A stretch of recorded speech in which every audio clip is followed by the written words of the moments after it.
श्री कृष्ण कहते हैं दोस्तों, ये पावन ग्रंथ हमें स्मरण कराता है कि मनुष्य का जन्म केवल स्वार्थ पूर्ति के लिए नहीं हुआ है, बल्कि एक महान यज्ञ को संपन्न करने के लिए हुआ है।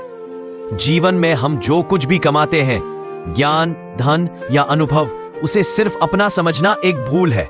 हमें यह समझना होगा कि हमारा प्रत्येक कार्य, हमारा प्रत्येक श्रम एक सहयोग और कर्तव्य का हिस्सा है। यदि हम अपने कर्तव्यों को, अपनी जिम्मेदारियों को केवल एक बोझ या मजबूरी न समझकर एक पवित्र यज्ञ की भांति पूर्ण करते हैं, तो यही कर्म हमें पापों से मुक्त करता है और हमारे जीवन को सफलता और सार्थकता प्रदान करता है।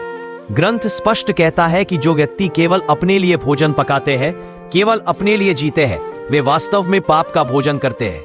यह भोजन सिर्फ पेट भरने वाला अन्न नहीं, यह हमारे मन का भोजन है, हमारी भावनाएं, हमारे विचार और हमारे कर्म। इसके विपरीत वह व्यक्ति जो अपने श्रम और अपने जीवन का एक अंश दूसरों की सेवा में समर्पित करता है, चाहे वो माता पिता की सेवा हो, समाज की या प्रकृति की, वह अमृत भोजन करता है।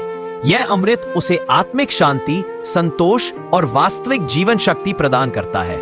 हमारा धर्म हमें 5 महान सिद्धांतों पर चलने की प्रेरणा देता है, जिन्हें पंच महायज्ञ कहा गया है। ये सिद्धांत हमें सिखाते हैं कि हम इस संसार में अकेले नहीं हैं, बल्कि एक विराट परिवार का हिस्सा है।